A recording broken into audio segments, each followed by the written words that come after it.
Hello class. Welcome back बच्चों। तो प्यारे बच्चों, स्टार्ट करते हैं नया लेक्चर। बेटा नए लेक्चर में इलस्ट्रेशन 21 22 मेरे टारगेट पर है। इसके अलावा डेप्रीसिएशन अकाउंट। ठीक है जी। शिवम भाई बहुत परेशान हो रहे थे, डेप्रीसिएशन अकाउंट कराओ, 23 तारीख को पेपर है। लो आज ही लो। ठीक है जी, क्योंकि ना मुझे कल पता लग रहा है कल के दोनों क्वेश्चन मुश्किल हैं। कल टाइम नहीं बचेगा, ऐसा थोड़ा सा टाइम बचेगा तो आज डेप्रीसिएशन अकाउंट खत्म कर देंगे। बेटा एक बार इलस्ट्रेशन नंबर 21 सब मेरे साथ साथ देख रहे हैं, बिल्कुल चुप।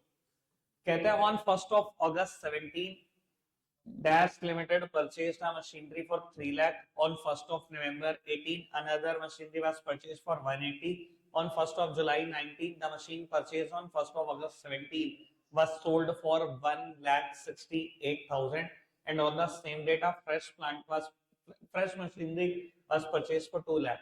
DAB was provided 10% reducing balance method. Question कल जैसा ही है, बस फर्क क्या है, WDV मेथड फॉलो करना है। ठीक है जी। और बुक्स ऑफ अकाउंट्स क्लोज होते हैं 31 March every year. Prepare machine account provision for dep account for 3 year ending on 31 March 20। ठीक है जी। एक 3 लाख की मशीन खरीदी, एक 80 की खरीदी, 3 लाख वाली एक 68 में बेच दी और 2 लाख की और खरीदी। आओ जी।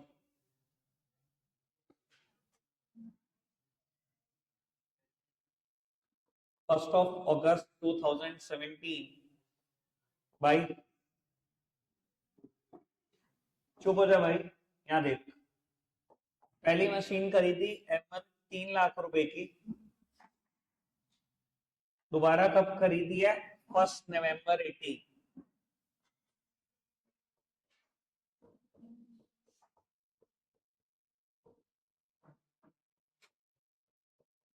M2 1,80,000। 1 जुलाई 19 M1 बेच दी।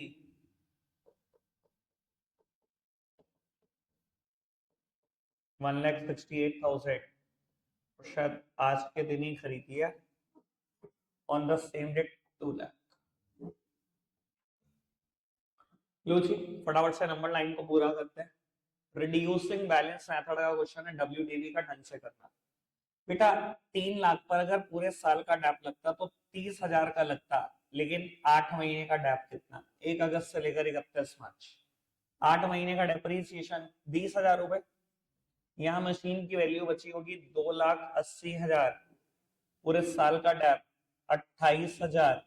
यहाँ मशीन की वैल्यू बची होगी 2,52,000। अगर पूरे साल का डैप लगता तो 25,200 लगता, पर 3 ही महीने का डैप लगा और मशीन बिक गई। 3 महीने का डेप्रीसिएशन कितना? 6,300। ठीक है जी।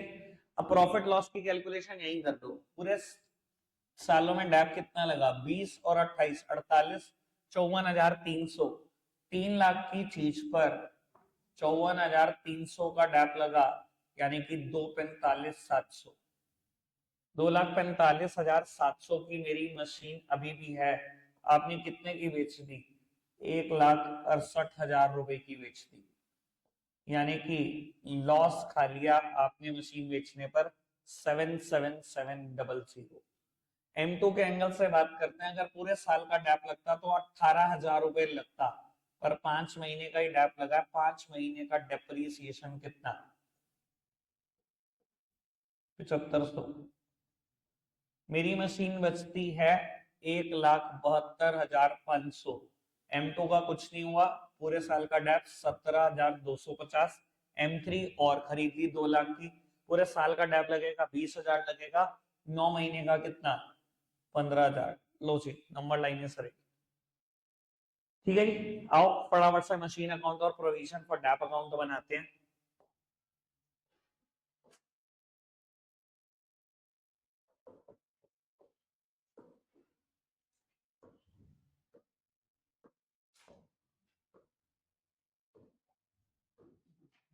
मशीन अकाउंट तो बहुत ही आसान मुद्दा है, कैरी डाउन ब्रॉट डाउन करना है। 1 अगस्त 17 3 लाख की मशीन खरीदी, तो बैंक अकाउंट M1 3 लाख। इस साल में कुछ नहीं हुआ। 31 मार्च 18 by balance carried down M1 3 lakh, Raunak थोड़ा सा ध्यान में इधर पढ़ाई में लगा दे। 1 4 18 to balance brought down M1 3 lakh. बेटा इस साल में क्या हुआ, नंबर 9 पर आगे बढ़ो। 1 11 18 को M2 खरीद ली, बस साल में और कुछ नहीं हुआ। 1 11 18 तो बैंक अकाउंट M2 खरीद ली आपने 1,80,000 की, और साल भर में कुछ नहीं हुआ। बैलेंस निकालो, बैलेंस को ब्रॉट डाउन कर दो। Bye balance carried down M1 और M2 का बैलेंस 3 लाख और 180। ठीक है जी, सेम बैलेंस को ब्रॉट डाउन कर दो। 1 4 19 to balance brought down. M1 का बैलेंस आपके पास है, M2 का बैलेंस आपके पास है 3 लाख और 1,80,000। देखो जी नंबर 9 पर क्या हुआ। सबसे पहले 1 जुलाई 19 को मशीन बिक गई, आज के दिन ही M3 खरीद भी ली। लो जी, 1 जुलाई 19 को जब मशीन बिकेगी तो क्या होगा। सबसे पहले प्रोविजन फॉर डेप्ट से सारा डेप्रिसिएशन उठकर आएगा इस अकाउंट में, by provision for depreciation account, provision for depreciation account M1 पे डैप लग रहा था 54,300 रुपए का, ये तो मैंने नंबर लाइन में लगा दिया। कहता है आपने मशीन बेच दी 1,68,000 रुपए की, 1,68,000 की मशीन बेच दी और मैं लॉस भी कैलकुलेट कर चुका हूं, मुझे इसकी वजह से लॉस हुआ होगा 77700 का। लो जी, M1 का हिसाब किताब निपटा दिया। आज के दिन ही 1 जुलाई 19 के दिन ही आपने M3 खरीद ली, तो बैंक अकाउंट M3 खरीद ली, एक सेकंड, M3 खरीद ली, कितने रुपए की खरीदी, 2 लाख रुपए की। और कुछ नहीं हुआ, साल खत्म हो गया 31 March 2020, bye balance carried down M2 और M3 180 और 2 लाख। कायदे से इस अकाउंट में तो कुछ भी नहीं था, बहुत हवा हवाई अकाउंट था इस क्वेश्चन का तो। ठीक है जी, एक मशीन ही बिकी है, दो के बैलेंस शीट ही बीडी करते रहो और कुछ नहीं करना। आओ जी, provision for dep account. Keshav अब भी मुश्किल लग रहा है ये, तो कह रहा था कि मेरे को समझ नहीं आया था पहली बार, अब बता। ठीक है सब, चलो अभी पता लग जाएगा, बढ़िया। तो मैं पूछूंगा ना, लो जी, प्रोविजन फॉर डैप अकाउंट में डैप चार्ज करेंगे। देखो जी नंबर लाइन पर आगे बढ़ो। पहला टैप 31 मार्च 18 को लगा 20,000 का M1 पे, 31 मार्च 18 एंट्री हुई होगी dep to provision for dep, इस एंट्री को हमने पोस्ट कर दिया, ये M1 का डेप्रीसिएशन है 20,000 रुपए। ठीक है जी, आज ही साल खत्म होने का भी दिन है 31 मार्च 18, आज ही साल खत्म होने का भी दिन है। बैलेंस निकालो जी, तो बैलेंस कैरेट डाउन M1 का बैलेंस निकाल दिया 20,000। ठीक है जी, सेम बैलेंस को ब्रॉट डाउन कर दो अगले साल पहला दिन, बाय बैलेंस ब्रॉट डाउन।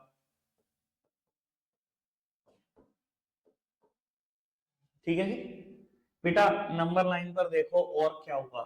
साल खत्म हो गया, 28,000 का डैप M1 पे, 7500 का डैप M2 पे, बाय 31 मार्च 19 साल खत्म करो जी, by depreciation account M1 M2 28,000 7500। लो जी बैलेंस निकालो, हाईएस्ट टोटल की तरह बैलेंस नहीं निकालना, अलग अलग मशीन का अलग अलग देखो। M1 पे डैप कितना लग चुका है, 48,000। M2 पे डैप कितना इकट्ठा हो चुका है, 7500 रुपए। लो जी साल खत्म, 1 4 19 बैलेंस को ब्रॉट डाउन करो। M1 M2 48,000 और 7500 रुपए। लो जी, और देखो क्या हुआ, 1/7/19 को मशीन बिक गई और M1 पे डैप लगा 6300 रुपए।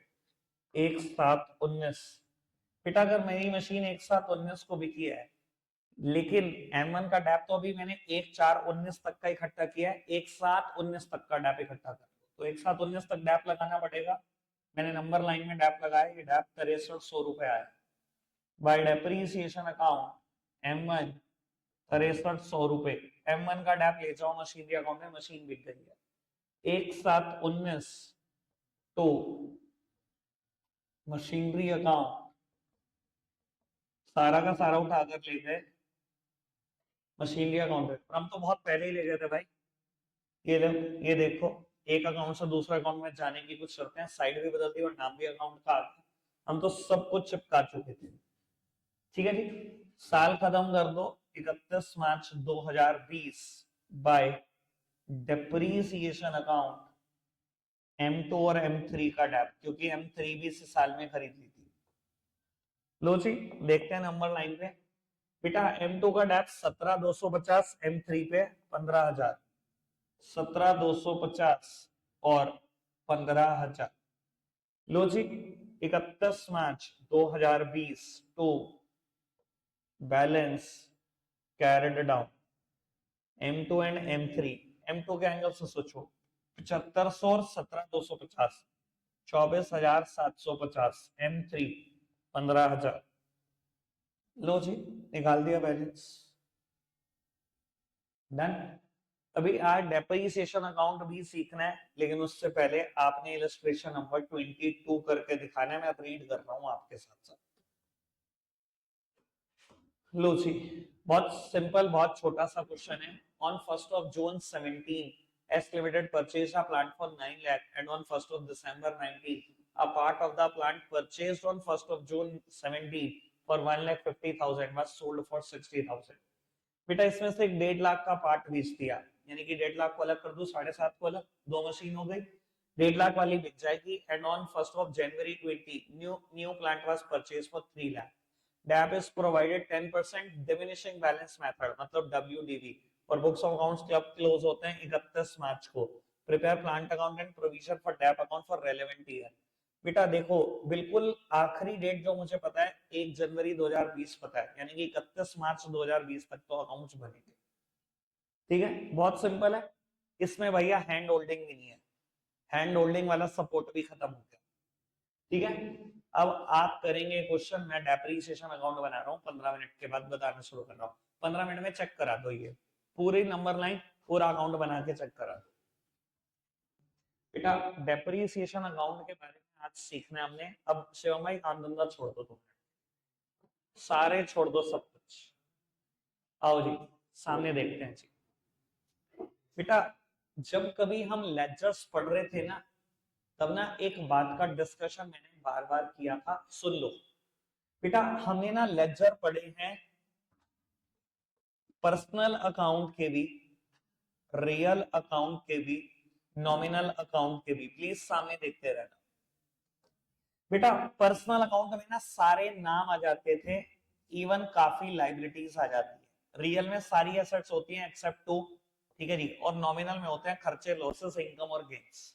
ठीक है, मैंने ना आपको हमेशा आज तक सिखाया कि नॉमिनल अकाउंट का ना बेटा कभी कोई बैलेंस नहीं होता। मान लो आप सेल्स अकाउंट बना रहे हो, ठीक है जी, और आज है आपका फाइनेंशियल ईयर है 22-23, 1 अप्रैल 22 को आपने कुछ सेल करी, 2 अप्रैल को करी, 3 को करी, 4 को करी, 5 को करी, और करते करते 31 मार्च तक आपने कई करोड़ सेल कर दी। हमने यही सीखा था बेटा एंड में कि आप क्या करोगे, मान लो कई करोड़ की सेल कर दी, मान लो 15 करोड़ 46,32,000, आप क्या करोगे? टोटल करोगे, कोई बैलेंस नहीं निकालोगे। भाई क्यों बैलेंस नहीं निकालूंगा नॉमिनल अकाउंट का? भैया इस साल की सेल्स खत्म हो गई, बैलेंस क्यों निकाल?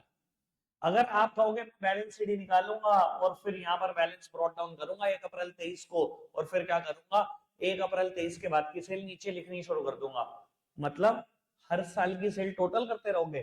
फिर अगर रिलायंस इंडस्ट्रीज लिमिटेड आज सेल बताए तो मान तो पुरानी सूख जाएंगे। वो तो 1982 की कंपनी है, सॉरी 86 के आसपास की कंपनी है, 1986 से लेकर आज तक उनका टोटल करें 38 साल की सेल का वॉट लग जाएगी सबकी। भाई सेल्स क्यों कैरी फॉरवर्ड होंगी, एसेट्स तो कैरी फॉरवर्ड होंगी। मैं यही बोलूंगी 31 मार्च 23 के दिन मेरे पास कैश बैलेंस था 5 lakh, to balance carried down 5 lakh, तो भैया 1 अप्रैल 23 के दिन भी बैलेंस कितना होगा 5 लाख। 1 अप्रैल 23 के दिन भी बैलेंस होगा 5 लाख। अगर मैं कहूं ये बैंक का अकाउंट होता और मैं कहूं कि यहाँ पर बैंक का बैलेंस है मेरे पास 8 लाख, 31 मार्च 23 को बैलेंस है 8 लाख, 1 अप्रैल 8 को भी बैलेंस है 8 लाख, 23 को भी बैलेंस है 8 लाख। भैया एसेट्स का बैलेंस आगे ले जाना लाजमी है, लायबिलिटी का ले जाना लाजमी है। नॉमिनल अकाउंट में किसी भी चीज का बैलेंस आगे नहीं जाता। याद आ रही है बात? कोई खर्चा हो, कोई लॉस हो, कोई इनकम हो, कोई गेन हो, किसी का बैलेंस आगे नहीं जाता। इसी साल दिखाओ खत्म कर, ठीक है जी। जब तक लेक्चर तक की समझ थी तब तक यही समझ थी। अब हम पता है क्या बना चुके हैं, फाइनेंशियल स्टेटमेंट अंत कर चुके हैं अकाउंट्स का। जब अंत कर चुके हैं तो अंत जैसी बातें ना बताइए तो फायदा ही नहीं है।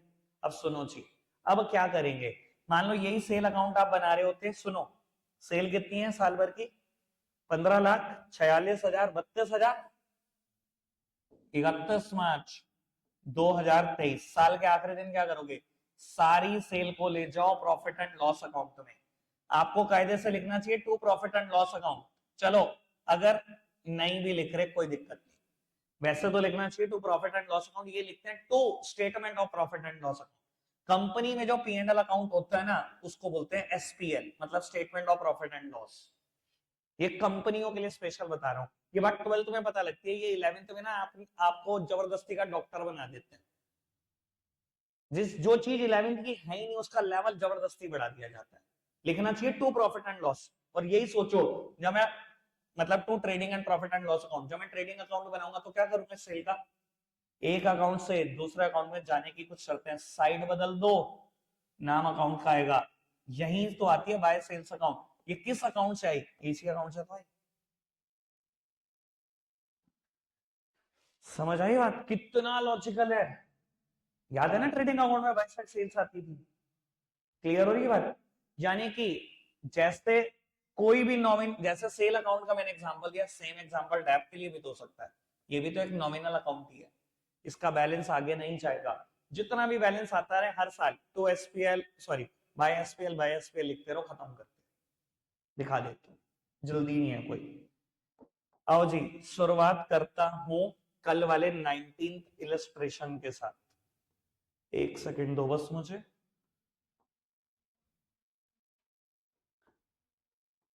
बेटा ये ना 19th इलस्ट्रेशन का ही अकाउंट है, मशीन अकाउंट। 19th इलस्ट्रेशन का ही ये डेप्रिसिएशन अकाउंट है, और 19th इलस्ट्रेशन का ये प्रोविजन फॉर डेप अकाउंट है। ठीक है, अब आप सुनो, आप कह रहे थे ना डेप अकाउंट में बड़ी परेशानी है, कुछ नहीं ऐसा। एक बात बताओ, जब पहली बार 31 मार्च 17 को डेप लगा, डेप की एंट्री यही तो होती है, dep to provision for dep. अब चाहे तो एंट्री से सोच लो चाहे अकाउंट से सोच लो। अब मेरे को लगता है बड़े हो चुके हो, अकाउंट से सोचे। अच्छा अगर प्रोविजन फॉर डेप में डेप्रिसिएशन अकाउंट का नाम लिखा है, डेप अकाउंट में जाएगा कि नहीं जाएगा? जाएगा। एक अकाउंट से दूसरे अकाउंट में जाने की कुछ शर्तें हैं क्या? साइड बदल दो, नाम अकाउंट का आएगा। अब नीचे सामने देखो, दोबारा कोई नहीं समझाएगा।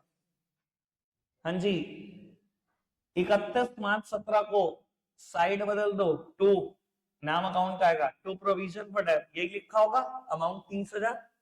ये देखो जी, टू प्रोविजन फॉर डेप 30,000, और 31 मार्च के दिन साल भी खत्म हो गया, क्या इसका बैलेंस निकालू? भैया प्रोविजन एक लायबिलिटी है, उसका बैलेंस निकलता है। मशीन एक एसेट है, उसका बैलेंस निकलता है। आप नॉमिनल अकाउंट के हो, आपका कोई बैलेंस नहीं होता, सीधा 30 का 30 P&L अकाउंट में दिखाओ, खत्म, जीरो। फिर अगले साल क्या होगा, अगले साल कितना डेप लगा जी, 30 का, 31 मार्च 18 को दोबारा चला जाएगा डेप अकाउंट में, साइड बदल जाएगी, नाम अकाउंट का आएगा, साइड बदल के नाम अकाउंट का आएगा, दोबारा 30 का 30 P&L में दिखाया, खत्म हो गया। अच्छा जी, तीसरे साल क्या होगा, कितना डेप लगा, 24 का, 24 का जाएगा, 24 के 24 P&L में डालो, खत्म करो, 24 P&L अकाउंट में डाला, खत्म। उससे अगले साल क्या हुआ, अब सुनना, उससे अगले साल पहले 1 जुलाई को डेप लगा। अच्छा, फिर 31 मार्च को लगा 23, पहले 1 जुलाई को जाएगा, फिर 31 मार्च को जाएगा, नाम हमेशा जाएगा to provision for dep, to provision for dep. पहले 1 जुलाई को डैप लगा, फिर 31 मार्च को लगा, 31 मार्च को सारा खत्म कर देना, 24,500 का 24,500 खत्म। लो जी, जब प्रोविजन फॉर डैप मेथड चल रहा हो क्या होगा, डैप अकाउंट का पता लग गया। क्या करोगे सबसे पहले, मशीन अकाउंट ही बनाओगे जैसे बनाते थे, दूसरा अकाउंट प्रोविजन फॉर डैप ही बनाओगे, तीसरा अकाउंट डैप बनाना, वो प्रोविजन फॉर डैप को देख के बना देना, 2 मिनट में बन जाएगा, पूरे 2 मिनट। ठीक है यार, पता है क्या होता है, a little knowledge is a very dangerous thing. तुम पहले दिन ना बिल्कुल टीचर की छाती पे चढ़ जाते हो, डैप अकाउंट बताओ, भाई मुझे पता है 2 मिनट का मुद्दा है, मुझे पता है, मैं पहले दिन उलझूंगा ना 20 मिनट खराब कर दूंगा। ठीक है ना। अब खाली मैं इस बात में नहीं बता रहा, अगर सिंपल एसएलएम मेथड होता where provision for dep account is not maintained तो क्या होता। इलस्ट्रेशन 1, इसमें भी कहा था मुझे डैप अकाउंट बनाने के लिए, मशीन अकाउंट डैप अकाउंट। आओ जी, मशीन अकाउंट में ही लगाते थे dep, entry dep to machine करते थे उस टाइम पर, जब प्रोविजन पर डैप नहीं होता। तो क्या हो गया, अगर मशीन, अगर डेप्रीसिएशन अकाउंट का नाम है, डैप में जाएगा कि नहीं जाएगा, एक अकाउंट से दूसरे अकाउंट में जाने की शर्तें हैं, साइड बदल दो, नाम अकाउंट का आएगा, टू मशीन अकाउंट लिखा होगा डैप अकाउंट में, 31 मार्च के दिन 8,000 रुपए 8 पीएनएल में डाल देना, खत्म करना। तो मशीन अकाउंट 8,000 पीएनएल में डाला, खत्म। क्योंकि एसएलएम मेथड है, हर साल 8 का ही डैप लग रहा होगा, दूसरे साल 8 का डैप लगा, खत्म, तीसरे साल लगा, खत्म, चौथे साल लगा, खत्म। लो, बहुत मुश्किल अकाउंट है। ठीक है, दोनों मेथड्स में बता दिया। अगर डब्ल्यूडीवी होता तो भी यही होता, क्योंकि उसमें भी मशीन अकाउंट और डैप अकाउंट बनता। तो यहाँ क्या करते, तो मशीन अकाउंट जो भी डैप होता, बस ये हाँ हर साल डैप गिर रहा होता, बस, और तो कुछ ना होता, हर साल पीएनएल अकाउंट में डालते रहो, खत्म करते। कोई दिक्कत, कोई परेशानी, समझ आई बात। हाँ, क्यों, क्योंकि एक्स वाई जेड लिमिटेड है, यहाँ पर जितने भी क्वेश्चन है सब में कंपनी का नाम है ना, जो भी है, अतुल ग्लास लिमिटेड कंपनी है, कंपनी में प्रॉफिट एंड लॉस अकाउंट को statement of profit and loss बोलते हैं। ठीक है, रखते हैं आज के लिए इतना ही है प्यारे बच्चों, बाय बाय।